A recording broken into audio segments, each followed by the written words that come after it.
तहरीक इंसाफ का मुमकिन लॉन्ग मार्च। वफाकी पुलिस ने अमन व अमान यकीनी बनाने के लिए तैयारियां शुरू कर दी है। रेड जोन बंद कर दिया गया और सूबों से पुलिस, रेंजर्स और FC के 30,000 एहलकार मांग लिए गए। वजीर दाखिला राना सनाउल्लाह का कहना है कि इमरान खान के लिए माजून तैयार है। इस बार ऐसी धुनी देंगे कि वो दोबारा कभी इस्लामाबाद का रुख नहीं करेंगे। इस्लामाबाद से रिपोर्ट कर रहे हैं आदिल तनौली। PTI की शहर इक़्तिदार पर मुमकिन चढ़ाई रोकने के लिए वफाकी हुकूमत ने पेशबंदी कर ली। इस्लामाबाद पुलिस की मदद के लिए सूबों से हजारों रेंजर्स और FC एहलकारों की कुमक तलब कंटेनर्स लगाकर रेड जोन की नाकाबंदी कर दी गई। वज़ीर दाखिला राना सनाउल्लाह ने खबरदार किया है कि इमरान खान ने किसी मुहिम जोई की कोशिश की तो कोई रियायत नहीं की जाएगी। ग्राउंड है जो सुप्रीम कोर्ट ने मुख्तस की थी कि वहाँ पे वो प्रोटेस्ट कर सकते, वो वहाँ पे करें, हम उनको प्रोटेक्ट करेंगे, उनको सिक्योरिटी देंगे। लेकिन अगर वो डी चौक की तरफ आएंगे तो फिर उनको जो है वो धुनी की जाए, वो सूखेगा, उसमें करंट आ जाएगा और वो भागेगा और बड़ी गला पहुँच जाएगा। पुलिस जराये के मुताबिक शहर इक़्तिदार के दाखिली रास्तों पर कंटेनर लगाने के अलावा खंदकें खोदने की तजवीज़ भी जेर गौर है, जबकि आंसू गैस फेंकने वाले ड्रोन्स और इजाफी शेल्स भी तलब कर लिए गए हैं। पुलिस एहलकारों और अफसरान की छुट्टियां मंसूख कर दी गयी। ऑपरेशंस डिवीजन को कैदी वैन्स फराहम, जख्मियों के लिए एम्बुलेंसेज भी अलर्ट कर दी गयी। बड़े पैमाने पर गिरफ्तारियां मुतवक्को हैं। अवामी मुस्लिम लीग के सरबराह शेख रशीद का ट्वीट सामने आया है। लिखते हैं, अभी इमरान खान की कॉल नहीं आई और सैकड़ों कंटेनर्स इस्लामाबाद आ गए हैं। 30,000 की नफरी भी मंगवाई गई है। अवाम का फैसला दो टोक है, इलेक्शन कराओ और घर जाओ। तो शेख रशीद उनकी जानिब से ट्वीट किया गया है। वो ये लिखते हैं कि अभी कॉल नहीं आई और सैकड़ों कंटेनर्स इस्लामाबाद पहुँच गए हैं। अवाम का फैसला दो टोक है, इलेक्शन कराओ और घर जाओ। हिकमत अमली तैयार, पंजाब में जल्द नून लीग की हुकूमत होगी। नून लीग के सीनियर रहनुमा राना मशहूद ने बड़ा दावा कर दिया। कहते हैं तहरीक इंसाफ पाकिस्तान दुश्मनों के एजेंडे को लेकर चल रही है। शहबाज शरीफ पाकिस्तान को तन्हाइयों से निकालने के लिए कोशां है। पंजाब की हुकूमत जा रही है, PMLN आ रही है, गेम प्लान तैयार है। यही वजह है कि पंजाब असेंबली का 41वां सेशन खत्म होने का नाम ही नहीं ले रहा। इस हैसियत में मुनस इलाई जो है परवेज इलाई के कुर्सी पे बैठ के फैसले करता है। तुमने उनका पैसा लेके पाकिस्तान की बुनियादें कमजोर करने की कोशिश की।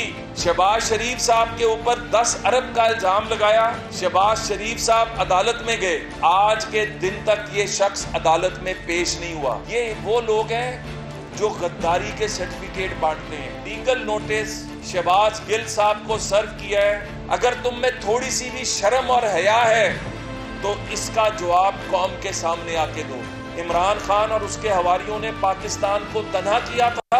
मुस्लिम लीग नून और उसके साथियों, उसके इत्तेहादियों ने दुनिया का रुख फिर पाकिस्तान की तरफ किया है। शहबाज शरीफ साहब इस वक्त पाकिस्तान के साथ साथ दुनिया इस्लाम की नुमाइंदगी करने जा रहे हैं। सैलाब में अगर कोई नजर आया तो शहबाज शरीफ नजर आया। आगे बढ़ेंगे और आपको बताएं कि वज़ीर इत्तलात सिंध शर्जील मेमन का कहना है कि इमरान खान ने हर इदारे के सरबराह को मुतनाज़ बनाने की कोशिश की, लेकिन कोई अदालत इसको सज़ा नहीं देती। इमरान खान बताएं मिस्टर X और Y कौन है। इमरान खान का टोटल सियासत जो है मुल्क में इंतशार की ली जा रही है। ये सिर्फ और सिर्फ सोशल मीडिया की बिना पर खेल रहा है। इसके पास रियल पब्लिक की कोई ताकत नहीं है। कहते रहते हो कि ये बेवकूफ़ आदमी है, लेकिन वो बेवकूफ़ नहीं है, वो बहुत समझदार आदमी। उसने जो अभी तक प्लानिंग की उसमें वो कामयाब जा रहा है। उसने मुल्क के हर इदारे के सरबराह को मुतनाज़ा बनाने की कोशिश की और उसमें कामयाब हो गया। वो कोई अदालत उसको सजा देती नहीं है। इमरान खान के खिलाफ तब केस दाखिल होता है जब वो ओपन एंड शट केस होता है। उसके बावजूद इमरान खान के ऊपर कोई एक्शन नहीं लिया जाता। इमरान खान अनटचेबल शख्स बना हुआ है। वो इतना डरपोक बुज़दिल शख्स है। इमरान खान इतना बुज़दिल शख्स है, उसमें इतनी आज तक हिम्मत नहीं वो बताया कि मिस्टर X और मिस्टर Y कौन है। उनका नाम लेते हुए इसके जो है पसीने छूटते इमरान खान के। तुम लोगों को फोन करवा के अपने असेंबली में बिल पास करवाते थे। इमरान खान तुम ये एतराफ़ कर चुके हो। शहबाज गिल की जानिब से भारतीय कंपनियों से पैसे लेने, गद्दारी और जासूसी के इल्जामात लगाने पर लीगी रहनुमा शाहिद खाकान अब्बासी ने लीगल नोटिस भिजवा दिया। शहबाज गिल से 7 दिन में माफ़ी मांगने का मुतालबा किया गया है। लीगल नोटिस में ये कहा गया है कि शहबाज गिल की जानिब से 31 जुलाई को शाहिद खाकान अब्बासी पर इंडियन कंपनियों से 140 मिलियन की रकम लेने का मन घड़त इल्ज़ाम आयद किया गया। शहबाज गिल ने शाहिद खाकान अब्बासी पर गद्दार और भारतीय जासूस होने के इल्ज़ामात भी आयद किए। लीगल नोटिस में मुतालबा किया गया है कि शहबाज गिल झूठी झूठे इल्ज़ामात से हतक इज़्ज़त के मुर्तकिब हुए हैं, इसलिए 7 रोज़ में इन इल्ज़ामात पर कौम के सामने माफ़ी मांगे, वरना कानूनी चाराजोई और हतक इज़्ज़त की कार्रवाई की जाएगी। वज़ीर आज़म शहबाज शरीफ और वज़ीर ख़ारजा बिलावल भुट्टो ने अमरीकी नुमाइंदा बराए मौसमियाती तब्दीली जॉन कैरी और डोनाल्ड लूस समेत अहम हुक्काम से मुलाकातें की। मुलाकात में 2 तरफ़ा ताल्लुकात और पाकिस्तान में सैलाब की सूरत हाल पर गुफ्तगू हुई। वज़ीर आज़म शहबाज शरीफ का कहना है कि आलमी सरबराहान से मुलाकातें बहुत हौसला अफजा रहीं। शहबाज शरीफ की आज अमरीकी सदर जो बाइडन से भी मुलाकात मुतवक्के है। अक़वाम मुत्तहिदा का 77वां जनरल असम्बली इजलास न्यूयॉर्क में वज़ीर आज़म शहबाज शरीफ, वज़ीर ख़ारजा बिलावल भुट्टो और वज़ीर दिफा ख्वाजा आसिफ की आलमी रहनुमाओं से अहम मुलाकातें हैं। वज़ीर आज़म ने ये मुलाकातें बहुत हौसला अफजा करार दी। अमरीका के नुमाइंदे बराए मौसमी तब्दीली और साबिक़ वज़ीर ख़ारजा जॉन कैरी और वस्ती एशिया के नुमाइंदे डोनाल्ड लूस से मुलाकात बहुत अहम रही। पाकिस्तान में सैलाब की सूरत हाल और दुनिया भर में बदलते मौसम पर बात हुई। इस मुलाकात में वज़ीर दिफा ख्वाजा आसिफ और मरियम औरंगजेब भी मौजूद थीं। आज वज़ीर आज़म शहबाज शरीफ की अमरीकी सदर जो बाइडन से मुलाकात मुतवक्के है।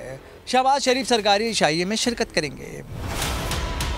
आज वज़ीर आज़म शहबाज शरीफ की IMF और वर्ल्ड बैंक हुक्काम से मुलाकातें भी शेड्यूल हैं। इन मुलाकातों में उनके हमरा वज़ीर ख़जाना मिफ्ताह इस्माइल होंगे। वज़ीर आज़म शहबाज शरीफ माइक्रोसॉफ्ट बानी बिल गेट्स से भी मुलाकात करेंगे। इसके अलावा ब्रादर इस्लामी मुल्क तुर्किया के सरबराह तैयब एर्दोगान और चीन जापान के सरबराहान से मुलाकातें भी आज होंगी। शहबाज शरीफ का जनरल असम्बली से खिताब 23 सितंबर को शेड्यूल है। पाकिस्तान और भारत को आज़ाद हुए 75 साल हो चुके, बदकिस्मती से दोनों ममालिक के दरमियान अभी तक अमन कायम ना हो सका। तुर्क सदर रजब तैयब एर्दोगान ने अक़वाम मुत्तहिदा की जनरल असम्बली से खिताब में कहा, हमारी दुआ है दोनों ममालिक के दरमियान मुस्तकिल अमन आए और इसके असरात मकबूजा कश्मीर में भी देखने को मिले। उन्होंने कहा कि सैलाब से पाकिस्तान में बहुत तबाही हुई, आलमी बरादरी पाकिस्तान की मदद करे।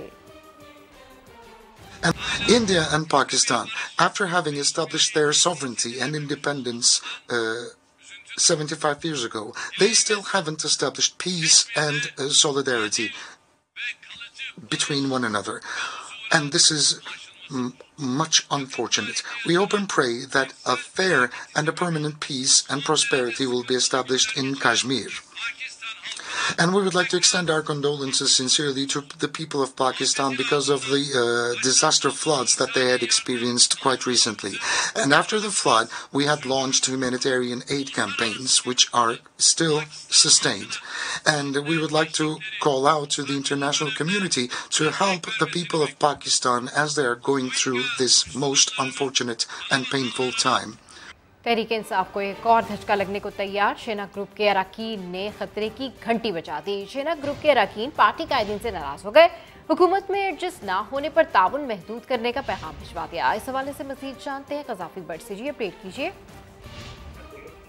जी बिल्कुल जी, ये तहरीक इंसाफ शेना ग्रुप के 5 अरकान हैं जिन्हें हुकूमत में एडजस्ट उनके ग्रुप ने नहीं किया और उन्होंने हुकूमत को ये वाज़े और अपने ग्रुप को भी ये वाज़े पैगाम दे दिया है कि अगर कोई तहरीक अदम एतमाद आई तो वो इसके अंदर जो है ताउन नहीं करेंगे और अपना ताउन जो है वो महदूद कर देंगे। ये 5 अरकान है और इन्होंने अपने ग्रुप के ऊपर भी वाज़े कर दिया है और इन्होंने ये वाज़े तौर पर कहा है कि किसी भी सूरत जो है वो हुकूमत के साथ नहीं जाएंगे क्योंकि उनके साथ जो वादे किए गए थे उसे पूरा नहीं किया गया।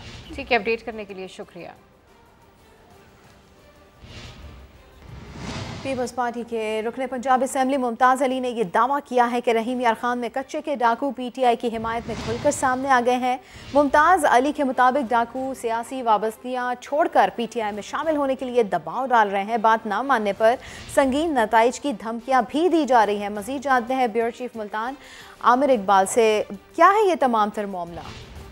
जी बिल्कुल, ये पाकिस्तान पीपल्स पार्टी के रुकने सूबाई असम्बली हैं मुमताज़ अली चांद। तो इन्होंने दावा किया है कि इनको धमकियां दी गई हैं। जो गैंग है वहाँ से जानू अंदर गैंग है, बड़ा मशहूर गैंग है और बड़ा मुख्तलिफ संगीन वारदातों में मुलविस गैंग है, उनकी तरफ से इनका दावा है कि धमकियां दी गई हैं और इनके जो काउंसलर्स हैं या चेयरमैन साबिक हैं, इनके जो हमायती हैं, उनको भी धमकियां दी गई हैं और उनको ये धमकियां दी गई हैं कि फौरी तौर पर वो अपनी सियासी वाबस्तगी पाकिस्तान पीपल्स पार्टी से छोड़कर फौरी तौर पर पाकिस्तान PTI में तहरीक इंसाफ में शमूलियत इख्तियार कर लें, क्योंकि 24 सितंबर को इमरान खान पाकिस्तान तहरीक इंसाफ के चेयरमैन का जलसा है रेंज अरकान, उसमें ये शमूलियत उन्होंने शो करानी है।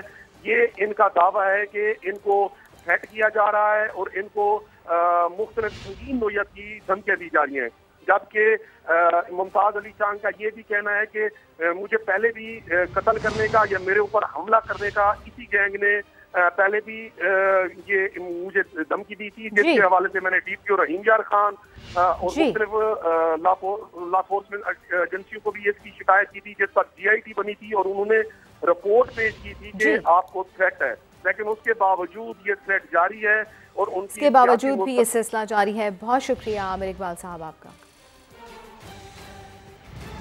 PTI के जलसे में जाओ वरना अच्छा ना होगा। रहीम यार खान में कच्चे के डाकू आम लोगों को डरा रहे हैं, मुझे भी धमकियां मिलती रही हैं। Peoples party MPA Mumtaz Ali का दावा। समा से गुफ्तगू में बताया कि कच्चे के डाकू 24 तारीख के PTI जलसे की मुहिम चला रहे हैं, लोगों को धमका रहे हैं जलसे में जाओ वरना अच्छा नहीं होगा। ये कच्चे के डाकू जो है रहीम यार खान में वैसे भी नोगो एरिया बना हुआ है, कुछ कच्चा भी है बल्कि पक्के के ऊपर भी। मैं खुद वहां से सिटिंग MPA हूँ पीपल्स पार्टी से। मुझे इन्होंने काफी थ्रेट किया हुआ था, जो जिसकी GIT भी बनी, DIC मीटिंग हुई, वो कंफर्म हुआ कि ये जेन्युइन थ्रेट है। असल में ये पॉलिटिकली सारा वो है। और जब इमरान खान का 24 तारीख को यहाँ पे जलसा है रहीम यार खान के अंदर, तो ये डाकू तो वैसे भी सपोर्ट करते थे जब भी PTI की हुकूमत बनी, या पंजाब में जब PTI की अभी दोबारा हुकूमत बनी। अब तो इंतहाई इशू ऐसा बना है कि अब जलसे के लिए लोगों को शामिल कराना चाह रहे हैं। हमारे चेयरमैन लेवल को, MPA को तो दे ही रहे थे, मगर अब हमारे चेयरमैन यहाँ के जो विनिंग चेयरमैन थे पिछली दफा, काउंसलर थे, आम शहरियों को कि जी आप अपनी पार्टी ये छोड़ें और PTI को ज्वाइन करें और फलां बंदे को। और उनके मरासम हैं यहाँ पे, जो सीनियर ओहदेदार हैं PTI के, डिस्ट्रिक्ट प्रेसिडेंट हैं या कोई जो है टिकट होल्डर थे, उनके तमाम के राब्ते हैं कच्चे के डाकुओं से। और कच्चे के डाकू इतनी दहशत है उनके अंदर कि कोई बंदा उनको नाह नहीं कर सकता। यहाँ पे IMF के साथ समझौता, सबोताज करने की तरगीब पर मबनी ऑडियो कॉल का मामला। PTI रहनुमा शौकत तरीन ने एक नोटिस पर पेश होना गवारा ना किया, FIA ने तलबी का नोटिस दोबारा जारी कर दिया। शौकत तरीन और तैमूर सलीम झगड़ा की ऑडियो कॉल की तहकीकात के हवाले से FIA ने शौकत तरीन को आज तलब किया था, लेकिन वो पेश ना हुए। इस पर साबिक वज़ीर ख़जाना को एक और नोटिस के जरिए कल जुमेरात की सुबह 11 बजे तलब किया गया है। FIA हुकाम के मुताबिक अदम पेशी पर शौकत तरीन के खिलाफ दफ़ा 174 के तहत कार्रवाई की जाएगी। FIA से नोटिस नहीं मिला, कोई चोरी नहीं की, नोटिस मिलेगा तो चला जाऊंगा। साबिक वज़ीर ख़जाना शौकत तरीन कहते हैं कि सियासी अदम इस्तेहकाम की वजह से मौजूदा मुआशी सूरत हाल का सामना है। नोटिस ही नहीं आया। अब मैं जो TV के ऊपर जो अगर मुझे खबरें मिलती रहें तो उस पर अगर मैं अमल करता रहूं तो फिर तो मेरी ज़िंदगी ख़त्म हो जाएगी। तो मैंने सिर्फ उनको कहा है कि भाई मुझे नोटिस भेज दें, मैं इंशाल्लाह ज़रूर जाऊंगा। मैंने कोई चोरी की है कि मैं ना जाऊं भाई। बाकी आपने आज देखा कि मेरा एटीट्यूड ये था कि मैं हेल्पफुल एटीट्यूड, कि भाई इनको बताया जाए कि मार्केट क्या एक्सपेक्ट कर रही है इनसे, एक रोड मैप एक्सपेक्ट कर रही है। इस वक्त जो माशी हालात हैं वो पॉलिटिकल जिसको अनसर्टिनिटी की वजह से भी बहुत ख़राब हुए हैं, इसलिए इसका सलूशन ही यही है, इलेक्शन में जाएं ताकि मैंडेट दें 5 साल का एक हुकूमत को। नारोवाल स्पोर्ट्स सिटी रेफरेंस से एहसन इकबाल बरी कर दिए गए हैं। इस्लामाबाद हाई कोर्ट में एहसन इकबाल की दरख्वास्त से बरीयत मंजूर कर ली है। बात कर लेते हैं सुहेल रशीद से। सुहेल, तफसीलात दीजिए।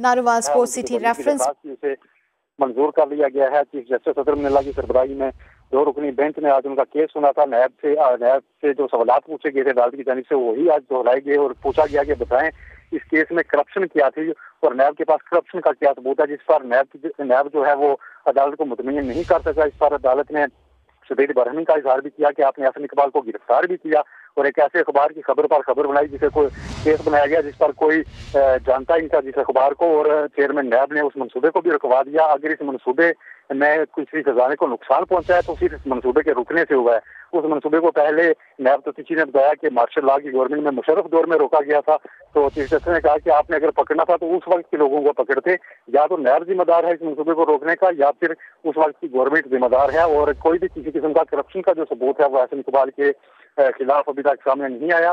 तमाम फोरम से मंजूर शुदा मनसूबा था, लिहाजा एहसन इकबाल की जो बरियत की दरखास्त है उसे मंजूर किया जाता है और अब उनके खिलाफ जो रेफरेंस है वो खत्म कर दिया गया है, उनकी दरखास्त को मंजूर किया गया है।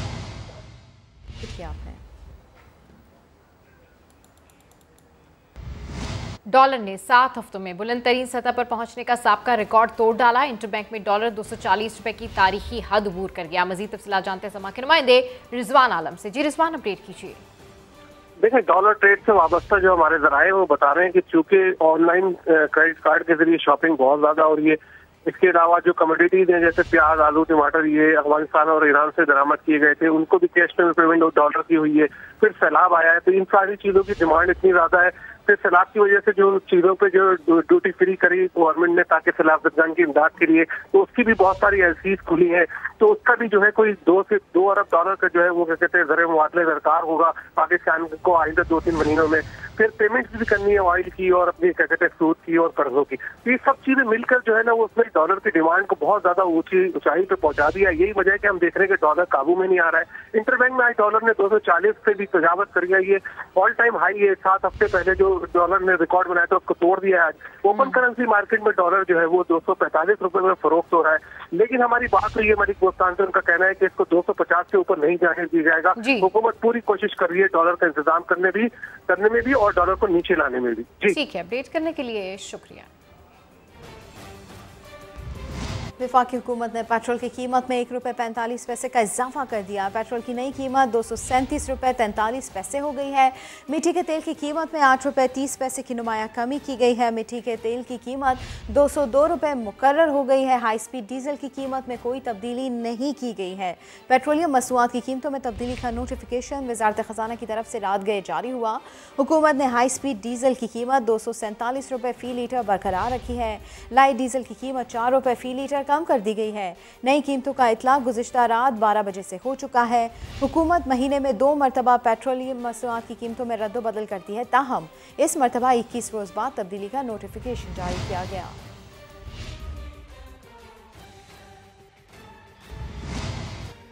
कम आमदन वाले शहरियों के लिए बुरी खबर। पंजाब की पीटीआई सरकार ने गरीब आवाम के लिए सस्ता आटा स्कीम भी महंगी कर दी। 980 रुपये वाला 20 किलो आटे का थैला 1295 रुपये का कर दिया गया। तफसीलात जानते हैं उस्मान अलीम की रिपोर्ट में।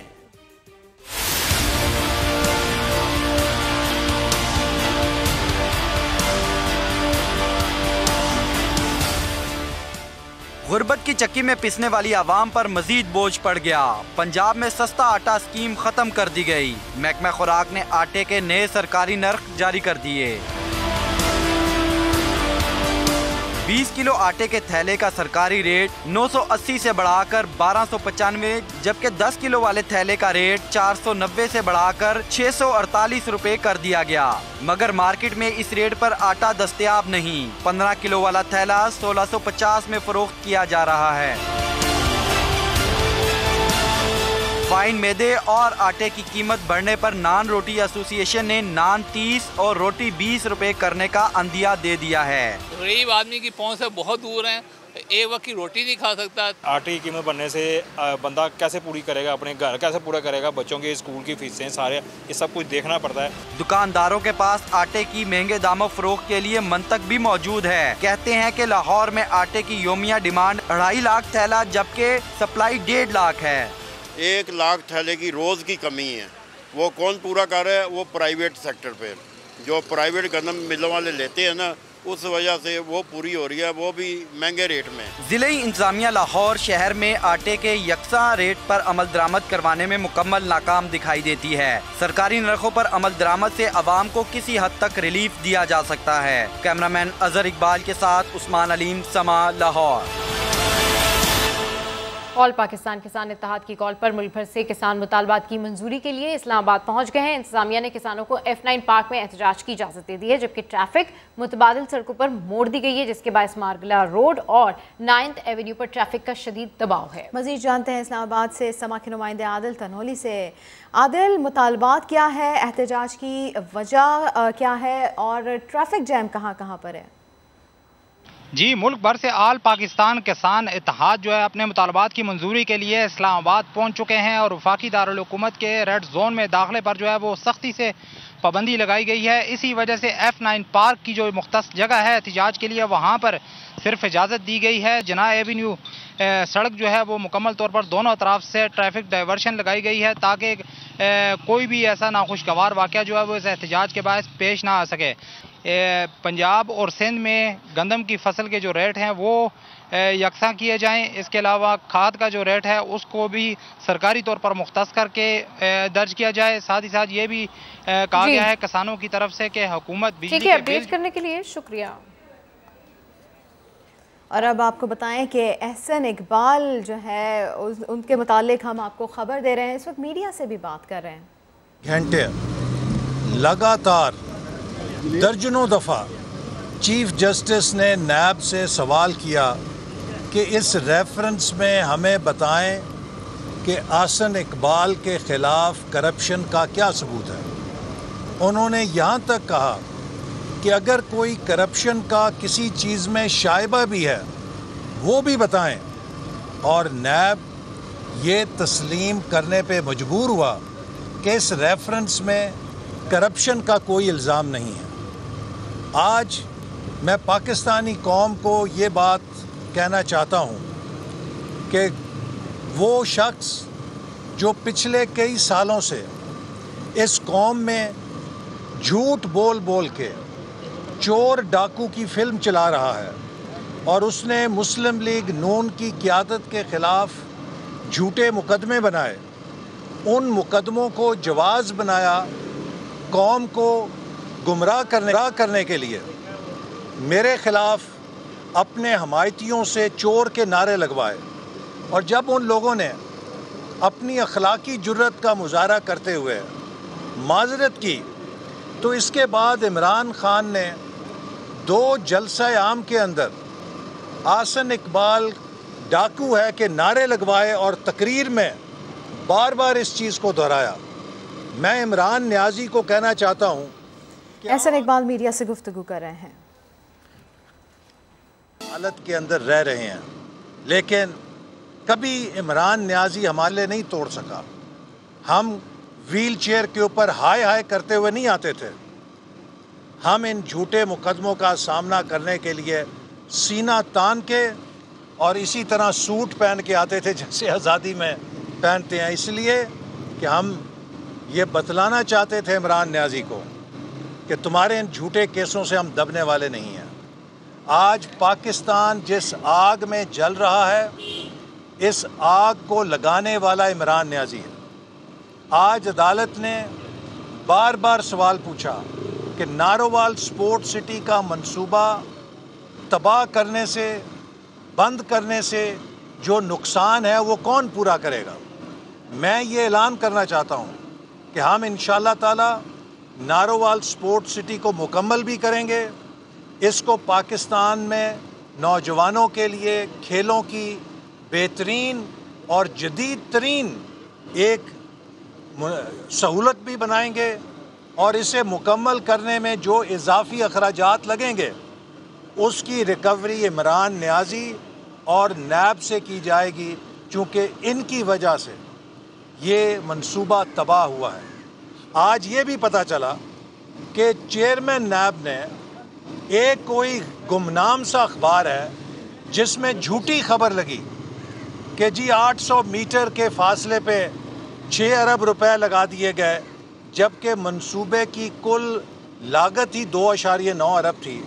उसके बारे में किसी ने झूठी खबर लगाई कि 6 अरब रुपए लगा दिए गए हैं, जबकि बॉर्डर से ये 14 किलोमीटर दूर था। किसी ने 800 मीटर का सिक्योरिटी का मसला बना के लिख दिया। तो चीफ जस्टिस ने पूछा कि आप इतने बड़े मंसूबे को और एक पब्लिक ऑफिस होल्डर को ट्रायल में ला रहे थे। एहसन इकबाल मीडिया से गुफ्तगू कर रहे हैं।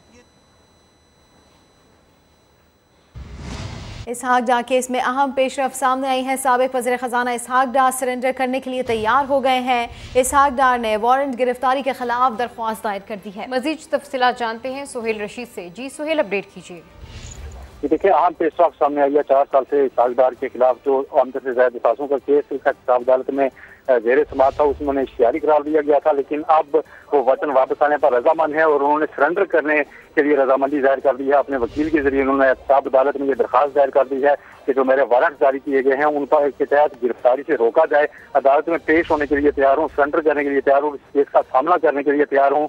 इस दरखास्त पर है जो इसहाक डार की जानिब से दायर की गई है, उस पर अब एहतसाब अदालत ने नैब से भी जवाब तलब कर लिया है। ये पहली बार पेशरफ सामने आई है कि इसहाक डार ने इस केस में इश्तिहारी होने के बाद पहली मरतबा एहतसाब अदालत से किसी भी किस्म का राब्ता किया है और अब उन्होंने रजामंदी जाहिर किया वतन वापसी पर भी और सरेंडर करने पर भी। ये आज की पेशरफ जो सामने आई है, अब इस पर नैब से एहतसाब अदालत ने जवाब तलब कर लिया है कि वो अपना जवाब दें इस इसहाक डार की दरखास्त पर। इसको कैसे देखा जाए? जमा कराया। अपडेट करने के लिए शुक्रिया। बराह रास्त आपके लिए चलते हैं। मौलाना फजल रहमान मीडिया से गुफ्तगू कर रहे हैं। चोर उस पर हाथ डाला जाएगा इंशाअल्लाह, और उनको अब न कोई सियासतदान तस्लीम करता है, न वो सियासी था, न वो सियासी है, न उनके आइंदा कोई सियासत मौजूद है। वो गिर चुका है और वो इशू बेस्ड सियासत कर रहा है। इशू बेस्ड सियासत जो है वो बुलबुले की तरह होती है, कुछ वक्त के लिए है और फिर उसके बाद खत्म हो जाता है।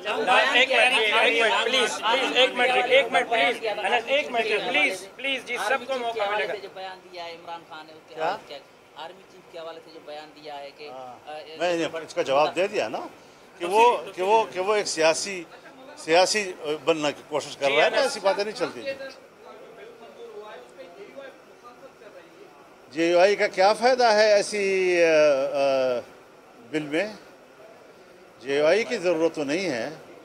ट्रांसजेंडर ये JUI की ज़रूरत नहीं है, ये PTI की ज़रूरत है। बहुत शुक्रिया। आप गलत बात। मौलाना फजल रहमान मीडिया से गुफ्तगू कर रहे थे। मुल्क में सैलाब मजीद 10 अफराद की जिंदगियां निकल गया। NDMA ने गुज़िश्ता 24 घंटे में नुकसानात की तफसीलात जारी कर दी।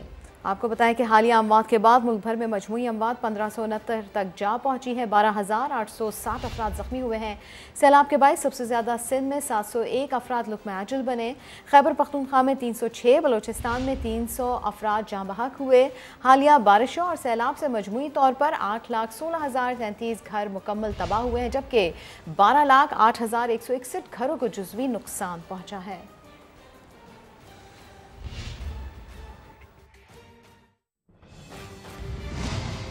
उधर अमरीका में मौजूद वज़ीर-ए-आज़म शहबाज शरीफ को सैलाब ज़दगान की फ़िक्र। खुसूसी वीडियो पैगाम में मुखय्यर हज़रात से आगे आने की अपील कर दी। कहा मुतासरा इलाकों में बच्चों की खुराक की कमी है। पाकिस्तान तारीख के मुश्किल दौर से गुजर रहा है। उन्होंने कहा कि आलमी रहनुमाओं से सैलाब की वजह से माली और माशी मुश्किलात के हवाले से पाकिस्तान का भरपूर मुकदमा पेश किया।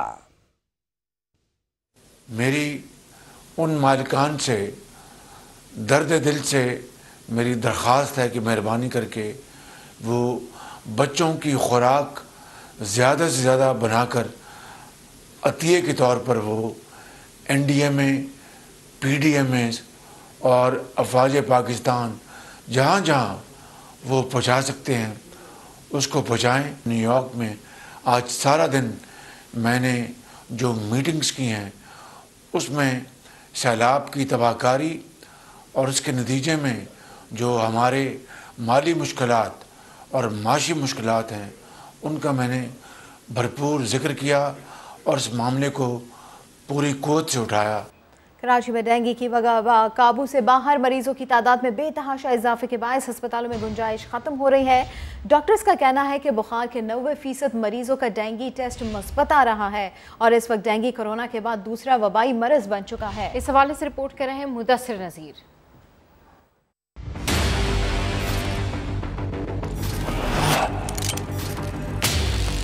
इस वक्त पूरा कराची डेंगू वायरस के लपेट में आया हुआ है और अस्पताल भर चुके हैं और बड़ी परेशानी है लोगों को।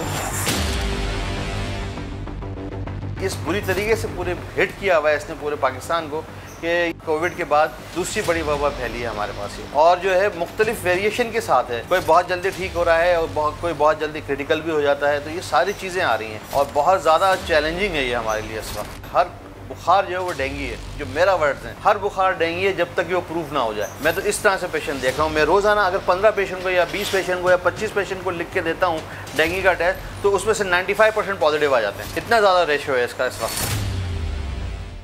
बुलेटिन से फिलहाल इतना ही। ब्रेक के बाद हाजिर होंगे हेडलाइंस के साथ। देखते रहिए समा।